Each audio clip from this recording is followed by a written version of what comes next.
High বন্ধুরা, তোমরা সব কেমন আছো? আশা করি সব ভালো আছো। তো আজকে আমরা লিলটেন সেন্টারিং করা অলরেডি কমপ্লিট হয়ে গেছে। তো আমি এখন রড বাঁধছি, সামসেটের রডগুলো বাঁধছি।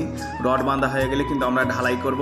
আর আমাদের লেবার কিন্তু অলরেডি ঢালাই মাল মাহাতে রেডি করে দিয়েছে। হ্যাঁ, আর প্রায় তোমার 1টাও বেজে গেছে। আমরা কিছুক্ষণ পরেই খেতে যাব। তো আজকে খাওয়া দাওয়া তো লেবারে বললে যে চলো দাদা খাওয়ার টাইম হয়ে গেছে, চলো আগে খাওয়া দাওয়া করে আসি, তারপরে কিন্তু আমরা ঢালাই করব।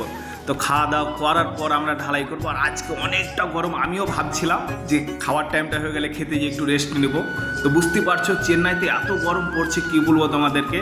তো আমরা খাওয়া দাওয়ার পর কিন্তু আমরা ঢালাই চালু করব। তো আমি নামার পর কিন্তু মুখ হাত ধুবো, দেখি ড্রামে যদি পানি থাকে মুখ হাতটা ধুবো, না হলে কিন্তু নিচে ধুতে হবে, কিছু করার নাই। তো আমি ড্রামের কাছে যাওয়ার পর কিন্তু কী বলবো তোমাদেরকে, ড্রামে একটুকু পানি নাই। আমি লেবারকে বললাম যে খাওয়ার আগে পানিটা ভরো, তাহলে সবাই মুখ হাত ধুয়ে খেতে যাবে। আমাদের খাওয়া দাওয়ার পর কিন্তু আমরা অলরেডি ঢালাই চালু করেছি এবং ঢালাই কমপ্লিটও হয়ে এসেছে, আর কিছুটা আছে।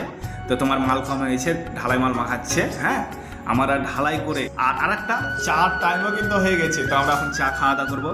আর তোমরা হয়তো ভাবছো হুমায়ুন দা তুমি ভিডিও কেন বানাচ্ছ না? তো আমি ভিডিও বানাই না, তার কারণ আমার ফোনের ক্যামেরাটা ভালো না। তোমরা ভিডিও দেখে বুঝতে পারছো আমার ক্যামেরাটা কতটা ভালো এবং কতটা খারাপ। আর আরেকটা কথা হচ্ছে যে আমি প্রায় 1 মাস আসা হয়ে গেল, আমি কিন্তু একদিনও রেস্ট করিনি। আর আমার মুখে দাড়ি চুল বড় বড় অনেকটা হয়ে গেছে, সেই জন্য ভিডিও আসতে খুব লজ্জা লাগছে আমার। ফের আমাকে দেখে ভালো লাগে না, তাহলে তোমাদেরকে কতটা ভালো লাগবে। তো আমরা ঢালাই কমপ্লিট হয়ে গেছে, আমি এখন নিচে নামবো। আর নিচে কে কে কাজ করছে আর কি কাজ হচ্ছে অবশ্যই তোমাদেরকে দেখাচ্ছি। তো আমার মামা লিফট চালাচ্ছে। তো আমার মামা হচ্ছে একটু ফাঁকিবাজ, তার জন্য লিফট চালাচ্ছে। আমার মামার কাছে যে বলি যে মামা তুমি ফাঁকিবাজ না ভালো, তো আমার মামাকে দেখো বলার পর কি বলছে দেখো। আর একটা কথা, আমার যদি ভিডিও তোমাদের যদি ভালো লাগে অবশ্যই লাইক কমেন্ট এবং শেয়ার করবে। তো আমার মামাকে বলি কি বলছে, তারপরে তোমাদেরকে দেখছি।